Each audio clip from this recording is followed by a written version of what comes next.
Hello and welcome. I am delighted today to introduce you to our guest, who is, amongst other things, a very talented author.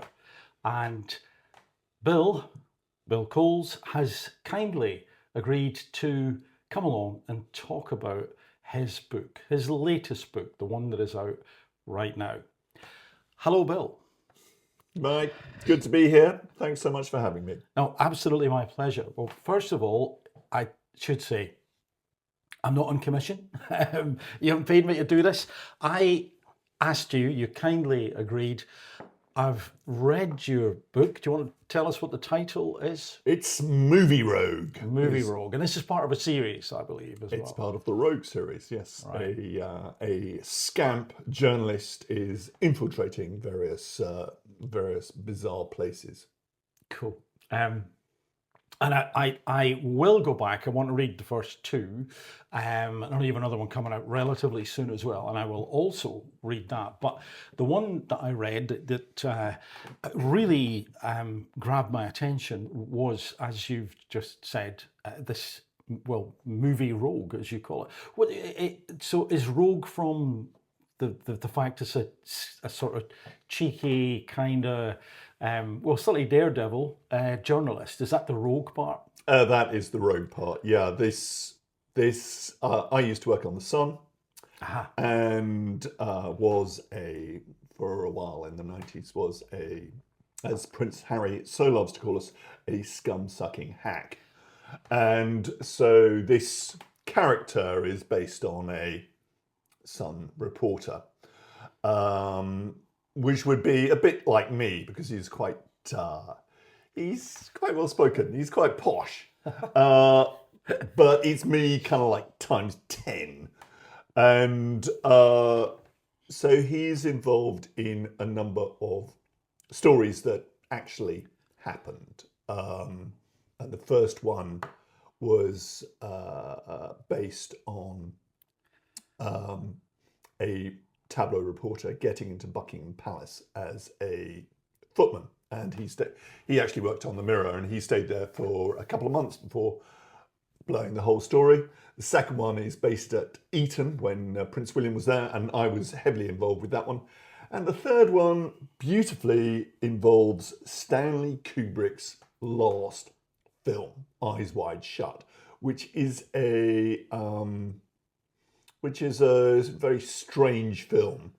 And I've been a movie extra now for a good 8 years, and I'd been looking for a vehicle to write about being an extra, and then I suddenly realised that it had to be Eyes Wide Shut, which was infiltrated by a tabloid hack, because hacks were always trying to get into movie sets.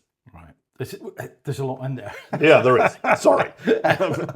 So because the well, I call him the main protagonist, the hero, the anti-hero, it is a journalist, and this is a theme through so far 3 books, 4 to come out soon.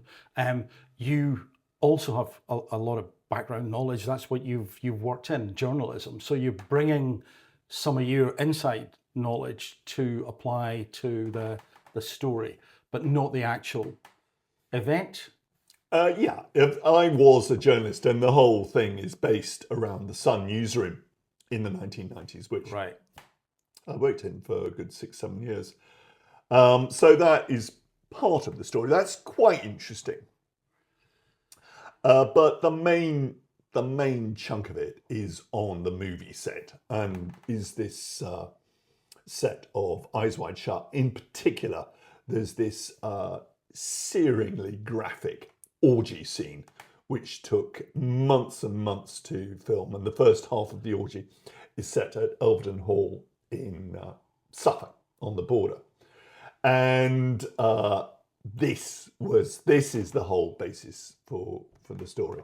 This amazing orgy scene, which is infiltrated by a hack, but it's not any old orgy. You've got Tom Cruise in it as well. I mean, this film had then filmed in about 96, 97, had 2 of the biggest stars on the planet in it.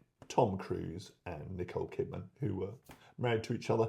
And along with them, we've got the world's craziest director, Stanley Kubrick. Wow. First of all, I should say, I got absolutely engrossed in that book. I mean, I really did. And I think a couple of thoughts spring to mind. One, how important it is to read books and what a different experience it is, for me at least, compared to watching a movie. It's not that I don't like watching movies, but a book, you're somehow, in my experience, sort of creating in tandem with the benefit of the writer and their skill. And my goodness, you're a very talented writer. Would you say so? Genuinely, because to get me to really believe and be in that world, and I mean, I read the book in sort of two chunks, as I think I've said to you, and then I had to take a break because I got busy, and then went back to it, and I was sort of waking up in the morning, what was that thing I was doing, or was it a movie, was it a TV thing I was watching? I don't know, I've got to get back to the book. I want to know what happens next. And so for me, one of the marks of a writer, particularly that type of writing, which is, it's thrilling, it's an adventure, it's all sorts of stuff, is to put you in it. And I was there, and I just thought, this is great. And I hadn't really read anything quite like that before. Well, maybe I have, and I don't know. But what I mean by that is that there was an element of, core truth, because I knew some of this stuff had happened, and I wasn't sure who, in terms of the characters, was real or totally real, but I did suspect that some of them had to be, in part. Obviously, your personality is going to be in there in terms of at least knowledge of some of those bits and pieces, but there were some real people who, beyond the obvious real people, like Tom Cruise and Stanley Kubrick. So I was just genuinely bowled over, and that's why I wanted to talk to you about it. Partly because I think these days, things that are creative, things that are done that aren't AI, we're not going to put AI back in the bottle. It will be around, but I think it will be a separate stream. It's so important to celebrate the creators, the originators, and the artists. And I had read a little bit about Kubrick before, not to research the book. I just had read it over the years, and you really brought that to life. I mean, in terms of the scenes that he was getting to repeat, and his meticulous nature, is that all true? Yeah, Kubrick was pretty strange at the start when he started directing, and by the end he'd become this sort of a dictator, because on a movie set, the director's word is law. They decide everything, and they in particular decide how many takes there are going to be. But he was all over everything, all the extras, costumes, there was no detail that was too small for him. And one thing that was noticeable about this crazy guy was that every film he had made had got longer and longer and longer, until we culminate with this Eyes Wide Shut, which has the world record, which has yet to be touched, for the longest continuous shoot in history. 400 days, back to back. And it's like, this was mainly done through repeated takes. And Tom Cruise, obviously, pretty useful actor, he, amongst many other things, got him to walk through a doorway 95 times. And Tom Cruise would walk through the doorway. Kubrick would say, "Cut, do it again, do it again." And so this was in part, I think, I mean, there have been a lot of theories about why he did all these repeated takes, but it was to break the actors. And he certainly succeeded in breaking up Tom and Nicole's marriage. They split up very, very quickly afterwards.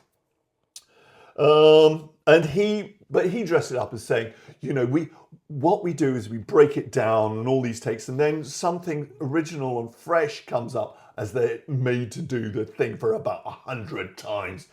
And everyone's just going completely crazy with it. I mean, no wonder. I mean, 95 times. You know, I would urge anyone, just pretend you're on a movie set and go and do the same mundane thing 95 times. You know, I take that. Sometimes I joke with people that if I muck up or blah, blah, blah, blah, blah, blah, and I go, cut. Okay, retake, let's do that again. What I meant to say was, try that 95, go walk through a door 95 times. Even that, without the pressure of somebody like a director watching and the crew and the money and all the rest of it, it is tough. I think I recall there was a lot of, and he did something like that to Shelley Duvall. Yeah, in The Shining. Yeah, he, with poor old Shelley Duvall in The Shining, he first of all instructed the entire crew to ignore her at all times. So she's just thinking, is it just me? What? How come no one's talking to me? No one's saying good morning or anything like that. No, it's Kubrick's instructions to make her feel completely alienated. And then so that's that. And then number two, he's got her crying all the time. So all the time, all day, she's crying. And number three, for the critical scene when she realizes that she's married to this monster and she's trying to fend him off with a baseball bat. That was about 130 takes. Wow. It's just like, wow. But it was a pretty good film. But it was a great film. It nearly broke her as a human being and as an actress, but anyway. Well, I mean, again, depending on how, I'm guessing the actress decides to create the emotion. You know, maybe some people can just make their eyes water, but as far as I'm aware, some other actors and actresses, they feel the emotion. So if that was her and she's churning that up, take after take after take, it is in essence the same biochemical cascade as if she was being miserable every 5 minutes in an intense way for days and days on end with no one speaking to her.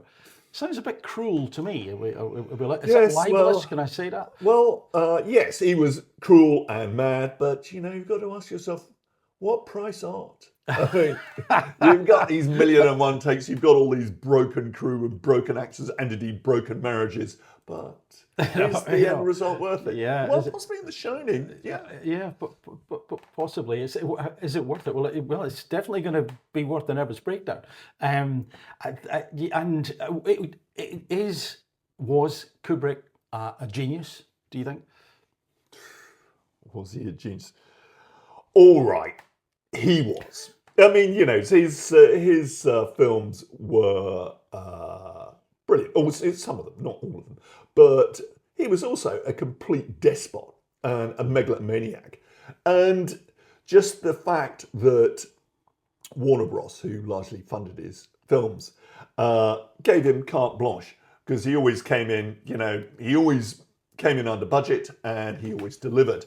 And by the end, it was just do what you want. So he really did what he wanted. And he's like this little bloody king in this kingdom for a year and a half. And, you've got the two biggest stars on the planet, Tom and Nicole, who've signed this bizarre contract. Most people, when they sign up for a movie, will sign up for 3-4 months. They have signed this contract that they will carry on acting until Kubrick has had his fill of them, which means that it can go on as it did for well over a year. Good grief. Yeah. Anyway, and that also meant that they couldn't sign up for anything else because they didn't know how much longer Kubrick was going to have them. Mm-hmm. Part of me in that type of situation, it finds myself thinking, yeah, but is this a bit Emperor's New Clothes? Is it?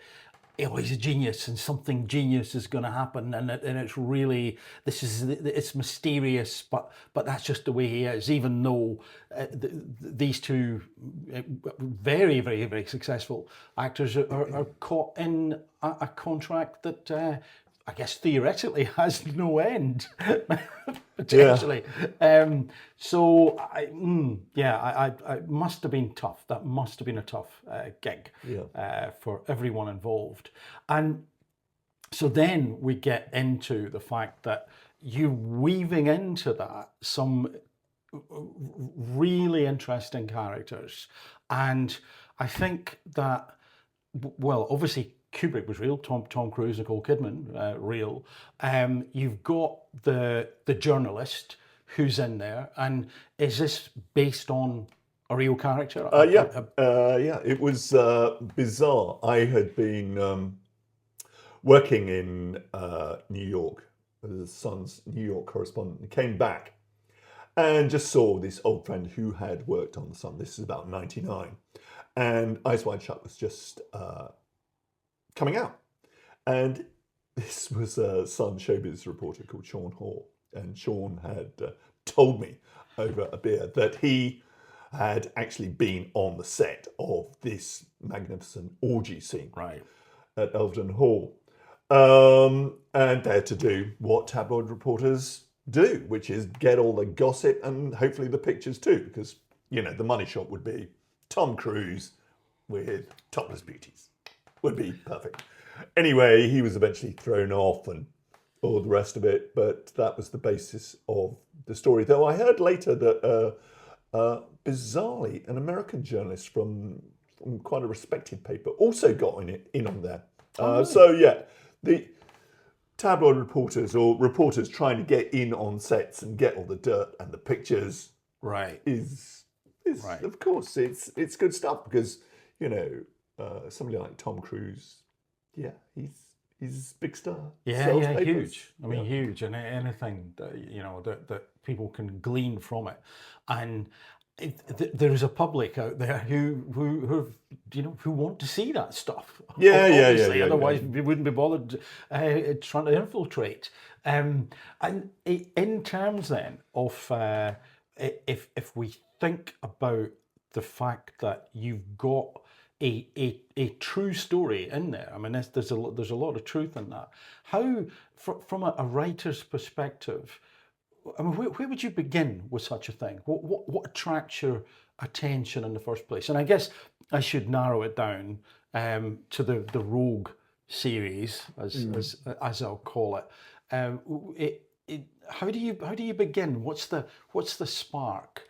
Well, as I said, I'd been an extra for a long time, and I knew that some way I would be working all these sort of beautiful details that you pick up about being an extra for weeks on end, that don't make up a story, but they add to a story. It's the detail that makes the story. It's not going to drive the story. It's not going to be the spine of the story. And so I'd been wondering how to turn it into a story, and then I realised it had to be Eyes Wide Shut, which is got this crazy director, fortunately dead, so can't be libelled. And as for Tom and Nicole, they are in it, but they come across charmingly. So there is no harm done to their reputations. And certainly, what was written in the book, to me, in terms of them, that sounded kind of like what you would pretty much expect from them at that point. It didn't sound like, oh, you've written something that's way off beam, and so it was the extra work that you thought, I must get this somewhere, and then you're thinking, if I'm writing about a film and it's behind the scenes, which one stands out, which one leaps out, and it's that mega shoot of Kubrick's, who and again, then when you factor in this 127 takes perfectionism, or is it Emperor's New Clothes, then you begin to get the kernel of something that is a novel. Well, we got Sean there, and then so I thought, okay, I'm gonna go for it, and then I ate every single book I could find on Eyes Wide Shut and Kubrick, and I knew that before I started that Kubrick was a weirdo, but I had no idea that he was that bizarre. And it's great. It's it didn't really have to exaggerate his character at all, because all this lunacy is spot on. Yeah. Yes, yes. That was the bit as I was reading it, and I thought, I mean, my guess was you would have researched that well. I mean, I hadn't asked you, and partly because I'd heard other bits and pieces about Kubrick over the years that were, substantiated. I thought, gosh, so I was really in there with in many ways the other characters having to deal with Kubrick, which gave it, because of the nature of him, Kubrick, a real edge in terms of, oh, what's going to happen next? Because in some ways, to me, he was a threatening figure. He was dangerous. He was unpredictable. And if you're in that job, whether you want to be an extra, whether you're an assistant director, whatever it may be, as you said earlier, the director's word is law. I mean, it's a fiefdom. So you can only survive in that if he's happy enough with you. So the stress to sort of feed the beast, the monster, must have been incredibly high. And that certainly came across to me when I was reading it. And in terms of the detail and stuff, I mean, did you go to the hall? Did you read about it? Did you? No, I wanted to go, but at that stage I couldn't get in. Right, okay. And so now I just ate all. This is my kind of thing: eating loads of books on whatever the subject is, and doing the best I can with it. But primarily, what I particularly like is primary research. That is the fun. I mean, researching by eating loads of books is all well and good, but what I like is throwing myself into an activity, in this case being an extra, and knowing so that all the detail is, I know it because I've lived it. The publishers love that word. It's called authenticity. So that's, I see. So the primary research for you is to do it, is to be in that world. Yeah. That's the fun. I mean, there is a certain amount of fun to be gotten from eating books about Kubrick or whatever, but that's not my kind of fun. My kind of fun is actually being on a set, or indeed on being on a tennis court. Yeah. Right, okay, yeah, and you're currently going to be you're writing about tennis or. Yeah, I was one of the last Wimbledon linesmen in 2024. Now replaced by robots, and so this is glaring. It's such a beautiful subject. And so yeah. Right. Okay. So you know about that, and as you know, you've talked about, and I've said already, the journalism part. To me, again, when I read it, smacked of authenticity. This is kind of the cut and thrust. Characters, the dramatization, no doubt, but in terms of the essence of it, that's what that life can be like for some people, which is pretty tough. Deadlines.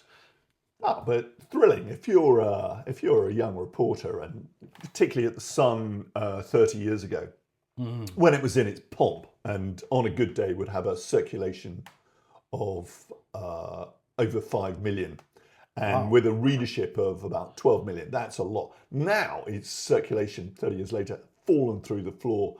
We don't know what it is, but it's way less than 1 million. So the Sun is becoming less relevant now. But 30 years ago, when it was in its pomp, and you're chasing after these damn stories, it was really fun. Well, you've reminded me. I saw something. I think it was Jacob Rees-Mogg, and he was talking about what he reads, and he said he reads The Sun. Yeah, that's because he said the political commentary. It's a while since I've read The Sun, but the political commentary, he said, is good, or maybe it speaks to what he believes, and therefore it's good. So it has got still some clout, but again, the landscape's changing all the time in terms of who's a reporter and what does it mean, and who's mainstream and who's not, and it's shifting. But people are still, they always will be, they always have been hungry for what's really going on. What is the, what's the news that affects us because there's danger or opportunity, but also what's the gossip? What are things really like? And again, I think for me that was one of the joys of reading the book. This was obviously, I mean, I guessed somebody who, well, it wasn't you because you weren't on the set, but who knew in terms of, the movies, knew quite a lot, and obviously the journalism bit. And then when you've got like the primary research, as you have described it, how do you, maybe this is an unfair question, maybe it's unanswerable. How do you go about writing? And what I mean by that is, do you get the end point, the beginning? Do you get the middle? I mean, because there's a lot in there that I really enjoyed. Those are the bits where I was going, what's going to happen next? Because you've got several characters at play through the book, weaving in and out. Does that come to you as a writer holistically, or do you get to the end of one chapter and think, what am I going to do now? Or is that, or shouldn't I be asking that? No. It's. I mean, there are a million and one ways to write a book. I generally know the start, and I certainly know the end. Right. Okay. And I might know one or two midpoints, and the rest is kind of organic. Okay, we haven't seen, say, we haven't had it from this person's point of view. We better go there, or it's just.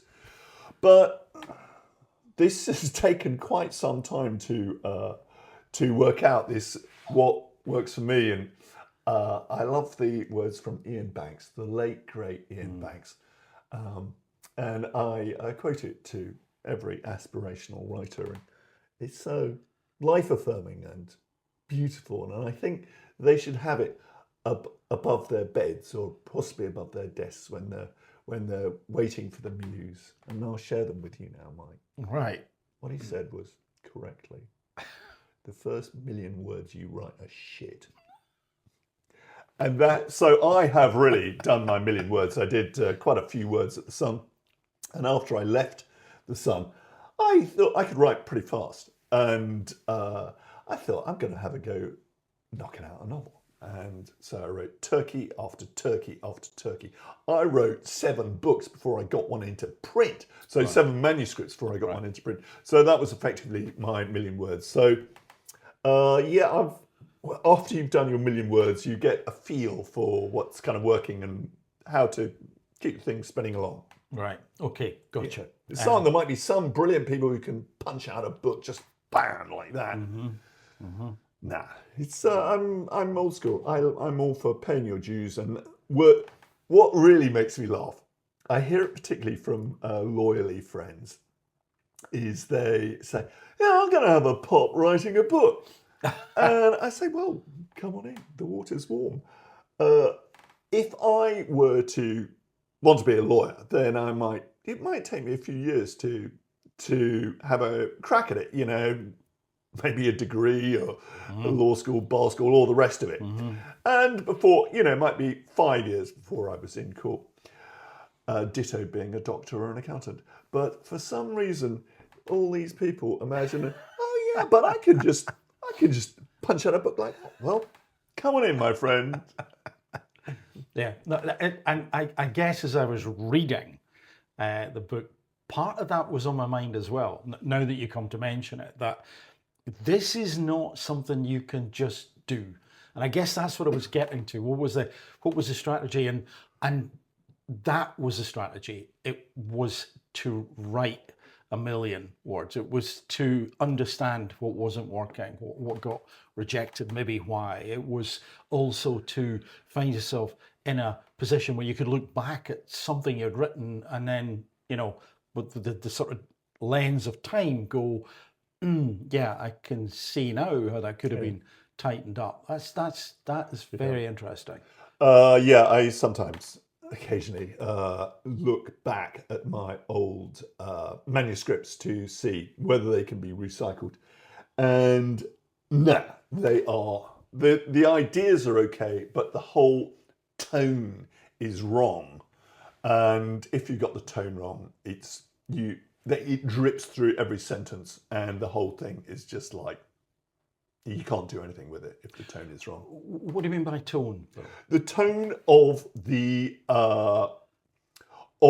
voice of what you've been writing. So, say in Movie Rogue, one of the characters is this journalist Kim, and so he's pretty punchy and jaunty and just mucking around. So his tone is light, and then you might have the assistant director's tone. He is Stanley Kubrick's first lieutenant, and so his tone is, straight on and serious and sucking it up.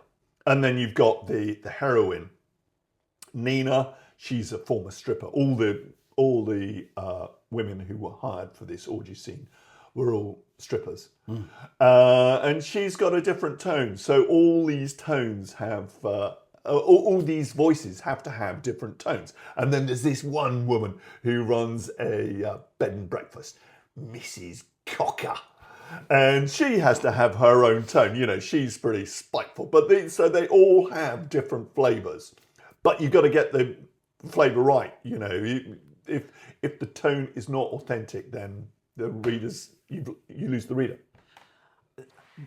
Right. So that's what you meant, and that is absolutely fascinating because, as I said earlier, I was in the movie, so to speak. It was very much immersive for me reading the book, and one of the things that leapt out and gave it that dynamic I can now articulate. Thank you.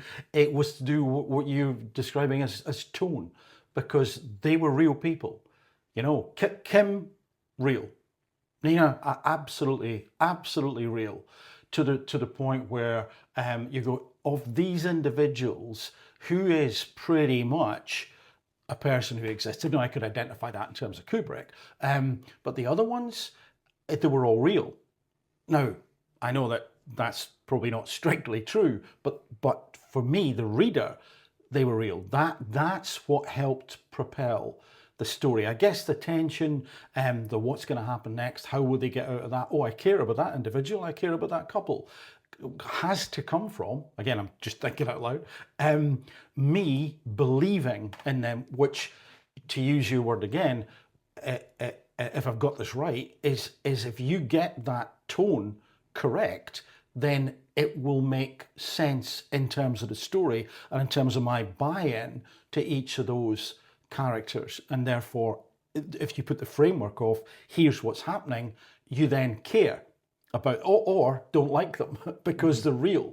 So that tone was spot on, and I hadn't thought about it that way around. But that's one of the points. I was thinking about the story and going, I was really engrossed, but it's because the characters were so well drawn, they were so real. So yeah, that makes a lot of sense. And then just thinking about other things that I've read and how I didn't get engaged particularly. And it's probably not a lot to do, sometimes it is, but a lot to do with subject matter. Or indeed, how clever the plot is. That can help, but do I believe the characters? Are they real? And if they're not, it really doesn't work because I've no buy-in. Therefore, I have no emotional connection. Therefore, I'm not immersed in the book as I was in year one.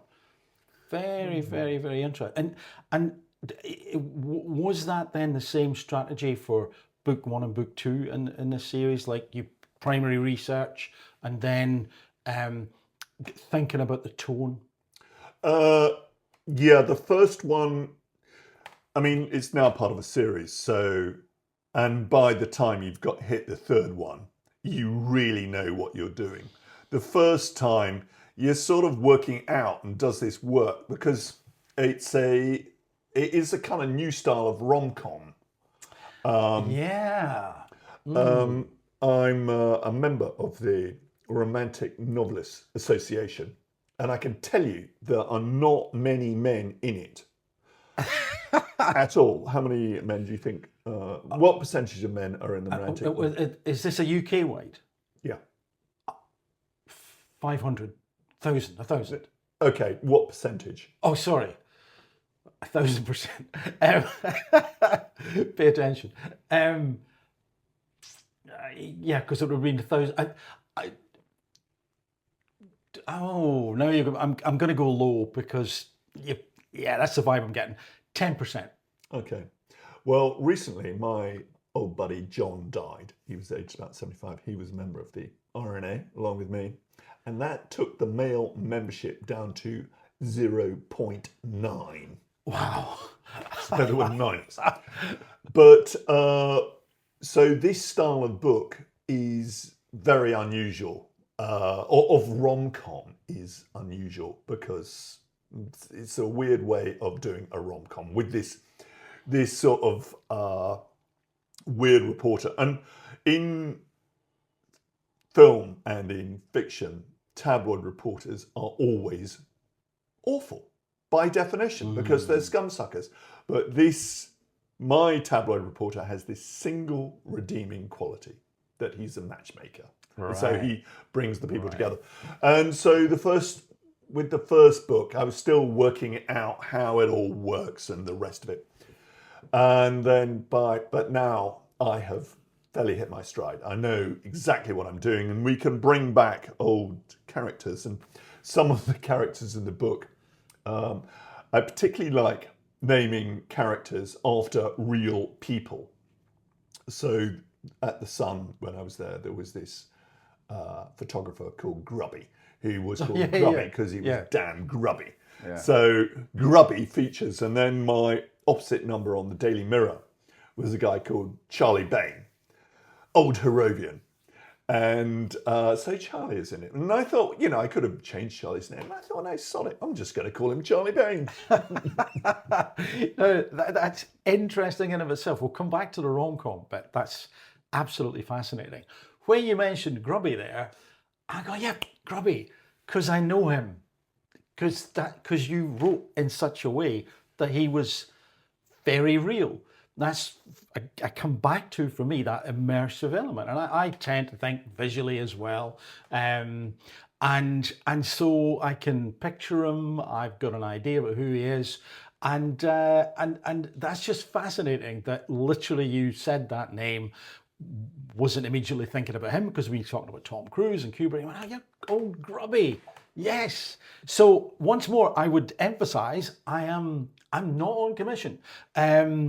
I just think it's for me, part of the reason for talking is you're a friend. I think you're a great guy, and read the book and was genuinely bowled over. I was pleasantly surprised. What is this? What is this crock of shit I've just been given? Well, it's not a total load of old shit. Because you were grubby. No. That's Mission Impossible. It's a wrong Tom Cruise film. But genuinely, I was so into that, and it's that antidote again to, as I do. I mean, I like watching movies, I like watching TV, but such a different vehicle to think about a story and consider characters and dynamics, and that part of the human experience that probably separates us, as far as we understand it, from all, if not most of the animals, is really quite something to take that journey. And that interests me from a psychological point of view, I suppose. But let's go back then. A rom-com, of course, that's also what was going on. I mean, again, I've only read one of the three so far. Fourth one comes out soon. It had that element to it, and that's also why I was caring. Come to think about it, I mean, I knew that, but until you mentioned it, hadn't articulated it, and it was a damn good one. I mean, I'm trying. Well, you see, I like Notting Hill, Four Weddings, Bridget Jones. I like those movies. I think they're great movies, and I think they do appeal to a wider audience than some rom-coms. And what I mean by that is more men probably watch those than some of the other ones. I guess I should include The Holiday because Christmas has just passed, and I know that's very popular, and I do like that one as well. But yes, there were comedic elements in there, and there was romance also. So it wasn't just about Kubrick at all. There were so many different elements, and that also appealed. And I think And again, you can tell me whether this is right or wrong, but I think that may have allowed you the scope to weave in and out of those other stories more deftly. Because, yeah, we're looking at Kubrick's ridiculously long shoot and his, let's say, interesting mannerisms and habits, etc. But in there, I was caring about the characters, and that relationship was also key in there. So incredibly well written. Well, sweet of you to say so. Yeah, I'm giving it a shot. And you, a man as well. A bloke, yeah. Come on, what are you doing? It's but I love rom-coms. Yeah. Yeah, it's I like it. It's without the rom-com, without the romance in it, all you've got is just this damn tabloid reporter invading this movie set, or in the case of the Palace Rogue, it's the reporter invading Buckingham Palace, which is interesting, but it is not nearly enough to meat on the bone to make the thing to turn it into a story. And the stories, the key, and I do want to read the two ones that are out already, apart from Movie Rogue, and you get one coming out soon. So to sort of finish off then, anything that you would add in terms of what I haven't asked, or you'd like to say about the book or the book series or writing or whatever? I'm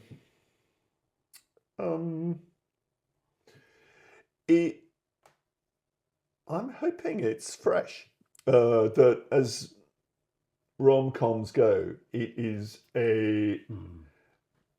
a very different kind of rom-com. Because, well, for a kicker, you've got this bizarre tabloid reporter.